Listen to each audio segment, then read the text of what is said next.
Puji nama Tuhan, Bapak Ibu Saudara yang saya kasih dalam nama Tuhan. Sebentar kita akan mendengarkan kebenaran firman Tuhan. Tapi sebelumnya mari kita berdoa terlebih dahulu. Kami bersyukur kepada Tuhan karena Tuhan Yesus sungguh baik dalam kehidupan kami. Bagaimana Tuhan sudah menyertai hidup kami di sepanjang malam hingga kami boleh bangun pada pagi hari ini dengan tubuh yang sehat dan diberkati oleh Tuhan. Dan sebelum kami melangkah di sepanjang hari ini Tuhan, kami rindu untuk diberkati, dibekali oleh kebenaran firman-Mu. Jadi pegangan kami di sepanjang hari ini dalam kami mengiring akan Tuhan. Terima kasih urapan-Mu ada dalam kehidupan hamba-Mu yang akan menyampaikan kebenaran firman Tuhan pada saat pagi hari ini. Dalam nama Yesus kami sudah berdoa dan mengucap syukur. Haleluya. Amin. Puji nama Tuhan, Bapak Ibu Saudara. Pagi hari ini kita kembali mendengar renungan kebenaran firman Tuhan ya. Mari kita buka Alkitab kita di dalam 1 Korintus pasal yang ke-13 ayatnya yang ke-11 ya. 1 Korintus pasal 13 ayat yang ke-11. Demikian kebenaran firman Tuhan. Ketika aku kanak-kanak, aku berkata seperti kanak-kanak. Aku merasa seperti kanak-kanak. Aku berpikir seperti kanak-kanak. Sekarang sesudah aku menjadi dewasa, aku meninggalkan sifat kanak-kanak itu. Puji nama Tuhan. Ini adalah salah satu kitab atau surat yang ditulis oleh Rasul Paulus. Di dalam ini Rasul Paulus mengingatkan kepada jemaat di Korintus bahwa ketika kita masih menjadi kanak-kanak, maka perilaku kita, cara berpikir kita itu seperti anak-anak. Lalu kemudian setelah kita menjadi dewasa, maka hendaknya cara berpikir kita dan perilaku kita juga dibarengi dengan pertumbuhan, bukan seperti kanak-kanak lagi, tetapi seperti orang dewasa. Ya, itu yang dikatakan oleh Rasul Paulus.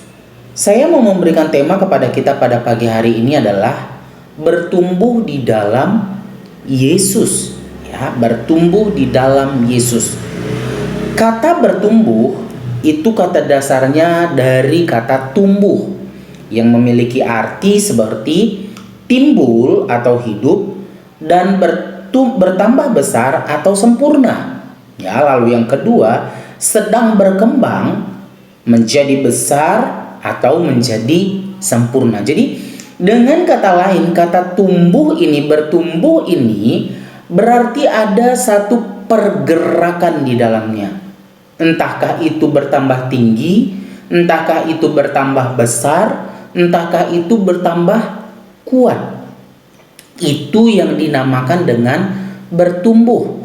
Tidak stuck, tidak tetap, ya, tidak kecil terus menerus, tidak. Tetapi ada tahapan-tahapan yang semakin besar, semakin kuat, semakin tinggi. Nah, di dalam Tuhan kita juga harus bertumbuh. Apa yang bertumbuh? Iman kita, kepercayaan kita, kasih kita itu harus bertumbuh di dalam Tuhan. Pada pagi hari ini, kalau kita baca di dalam satu perikop ini tentang kasih, maka Rasul Paulus menegaskan di dalam ayat ini itu khusus tentang kasih agape. Ya, apa yang membuat kita bisa bertumbuh yaitu kasih agape. Sekalipun aku dapat berkata-kata dengan semua bahasa manusia dan bahasa malaikat, tetapi jika aku tidak mempunyai kasih, aku sama dengan gong yang berkumandang dan canang yang gemerincing. Bahkan di dalam ayat 3 3 dikatakan, dan sekalipun aku membagi-bagikan segala sesuatu yang ada padaku, bahkan menyerahkan tubuhku untuk dibakar, tetapi jika aku tidak mempunyai kasih, sedikit pun tidak ada faedahnya bagiku. Jadi yang ditegaskan oleh Rasul Paulus di dalam ayat ini adalah tentang kasih agape.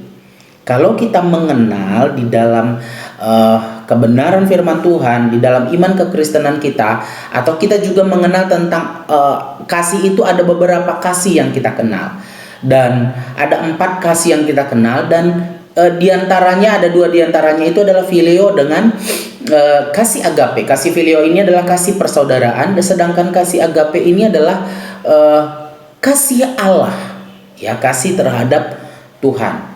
Ya, kalau kita lihat di dalam Yohanes pasal 21 ayat 15 sampai dengan ayat 17, di sana jelas Tuhan menuntut kepada Petrus agar dia memiliki kasih agape kepada Tuhan. Ya, kenapa Tuhan menuntut adanya kasih agape di dalam kehidupan orang percaya? Kalau kita belajar dari kasus Petrus, kita melihat bagaimana Petrus menggebu-gebu sekali ketika dia mengiring akan Tuhan, ketika dia melayani Tuhan, sangat menggebu-gebu. Bahkan dia dikatakan bahwa orang yang percaya sangat berani. Bisa dilihat seperti itu.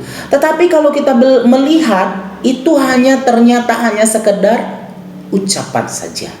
Ya, terlihat dari luar saja, bukan dari dalam. Ketika Yesus sudah ditangkap dan dia merasa dirinya terancam, maka dia menyangkal Yesus. Karena dia tidak memiliki kasih agape ini tadi, dia hanya memiliki kasih phileo, kasih persaudaraan kepada Tuhan. Jadi ketika ada ancaman, ada sesuatu yang tidak sesuai dengan kehendak dia meninggalkan Tuhan, dia menyangkal Yesus. Hal yang sama boleh terjadi di dalam kehidupan kita ketika kita tidak memiliki kasih agape. Kalau kita hanya memiliki sampai batas kasih phileo kepada Tuhan, maka mungkin ketika kita merasa diri kita terancam, ketika tidak ada hal yang terjadi tidak seperti yang kita harapkan, kita bisa menjadi kecewa dan meninggalkan Tuhan. Tapi ketika kita memiliki kasih agape ini tadi, kita akan tetap kuat di dalam Yesus. Sekalipun apapun yang terjadi di dalam hidup ini, kalau kita memiliki kasih agape ini tadi, maka kita akan tetap kuat berdiri. Ya, kalau kita melihat kasih agape itu identik dengan apa? Ya, kasih agape identik dengan hidup di dalam Tuhan dan di dalam perintah Tuhan. Kalau kita lihat di dalam Yohanes pasal 5 ayat 9 sampai 10 di sana, ya. Yohanes pasal yang Yohanes pasal yang ke-15 ayat 9 sampai ayat yang ke-10. Seperti Bapa telah mengasihi aku, demikian juga aku telah mengasihi kamu. Tinggallah di dalam kasihku itu. Jikalau kamu menuruti perintahku, kamu akan tinggal di dalam kasihku, seperti aku menuruti perintah Bapakku dan tinggal di dalam kasihnya. Jadi orang yang memiliki kasih agape, mereka adalah orang-orang yang menuruti kebenaran firman Tuhan, hidup di dalam firman Tuhan, sesuai dengan perintah-perintah Allah. Ya, ada banyak mungkin juga kita masih seringkali melanggar firman Tuhan. Tapi kalau kita memiliki kasih agape kepada Tuhan, kita akan terus belajar untuk terus menjadi pelaku-pelaku firman. Bukan hanya pendengar, tapi menjadi pelaku firman Tuhan. Ya. Lalu yang kedua adalah kasih agape ini identik dengan keberanian. Kalau kita lihat di dalam 1 Yohanes pasal yang keempat ayat 16 sampai 18, demikian firman Tuhan. Kita telah mengenal dan telah percaya akan kasih Allah kepada kita. Allah adalah kasih, dan barang siapa tetap berada di dalam kasih, ia tetap berada di dalam Allah dan Allah di dalam dia. Di dalam hal inilah kasih Allah sempurna di dalam kita, yaitu kalau kita mempunyai keberanian percaya pada hari penghakiman. Karena sama seperti dia, kita juga ada di dalam dunia ini. Dan di dalam kasih tidak ada ketakutan. Kasih yang sempurna melenyapkan ketakutan, sebab ketakutan mengandung hukuman, dan barang siapa takut, ia tidak sempurna di dalam kasih. Jadi agape ini identik dengan keberanian. Keberanian apa? Tetap percaya kepada Tuhan. Dalam segala situasi, dalam segala kondisi, kita tetap percaya kepada Tuhan. Ancaman boleh datang, masalah boleh ada, tapi kita tetap mengandalkan Tuhan, berharap kepada Tuhan saja, dan percaya hanya kepada Tuhan. Lalu yang ketiga, identik dengan apa? Identik dengan pengorbanan. Kembali ke Yohanes pasal 15 ayat yang ke-13 seperti ini. Tidak ada kasih yang lebih besar daripada kasih seorang yang memberikan nyawanya untuk sahabatnya. Jadi kasih itu identik dengan pengorbanan. Apa yang kita korbankan kepada Tuhan? Kadang Tuhan menuntut waktu kita, kita mau beri kepada Tuhan. Kadang Tuhan menuntut tenaga kita, kita mau beri kepada Tuhan. Kadang Tuhan menuntut talenta-talenta yang Tuhan sudah beri kepada kita, mari kita beri juga kepada Tuhan. Atau ada hal-hal yang lain, materi atau apapun itu, mari kita beri. Karena kasih agape itu identik dengan pengorbanan. Ya, ada perkataan seperti ini, ada saya baca tulisan, kasih bukan sekedar ucapan tetapi perbuatan. Bukan hanya slogan, tapi gaya hidup. Kasih bukan sekedar identitas kekristenan, melainkan jiwa kekristenan. Jadi kasih itu bukan sekedar ucapan saja, di luar saja, tapi kasih itu sebenarnya adalah muncul dari dalam hati orang percaya terhadap Tuhan. Mari kita mengasihi Tuhan dengan kasih yang sesungguhnya, kasih agape, supaya kita bertumbuh di dalam Tuhan. Puji nama Tuhan. Tuhan memberkati kita semuanya. Kita berdoa. Terima kasih Bapa yang baik, kami sudah mendengarkan kebenaran firman-Mu. Ini boleh menjadi kekuatan bagi kami semua orang-orang percaya, kami yang sudah mendengar kebenaran firman-Mu. Dan biarlah Tuhan menyertai kami juga di sepanjang hari ini. Dalam setiap aktivitas kegiatan yang akan kami lakukan, Tuhan beserta kami dan jadikan berhasil, sehingga di dalamnya nama Tuhan yang dipuji dipermuliakan. Terima kasih Bapa yang baik. Ini doa kami, jadikan kami menjadi pelaku-pelaku kebenaran firman-Mu, bukan hanya pendengar saja. Dalam nama Yesus kami sudah berdoa dan mengucap syukur. Haleluya. Amin.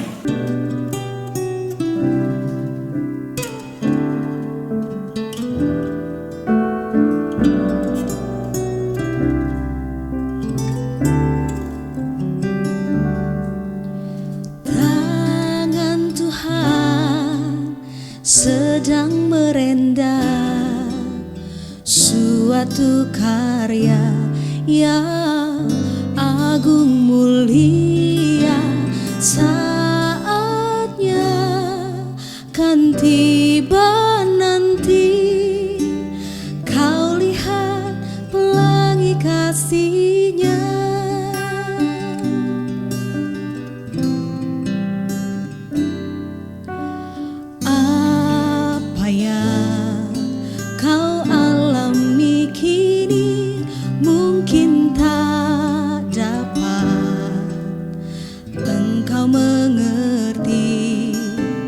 Satu hal tanamkan di hati, indah semua yang Tuhan beri.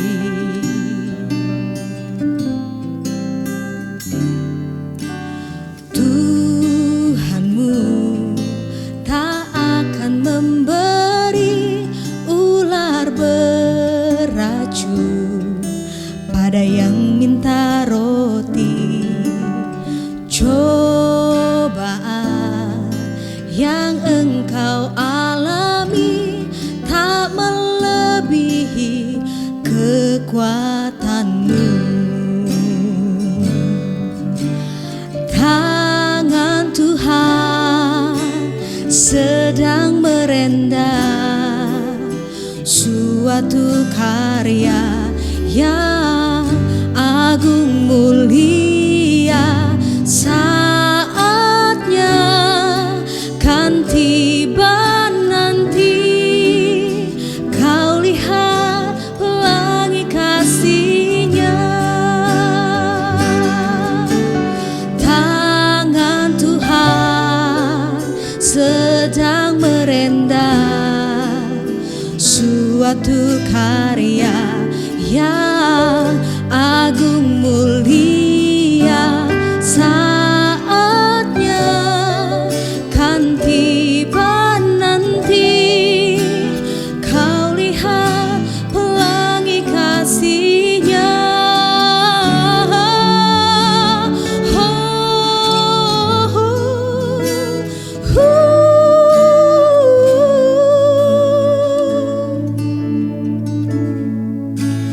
Tangan Tuhan sedang merendam suatu karya yang agung mulia. Saatnya kan tiba nanti, kau lihat pelangi kasih-Nya.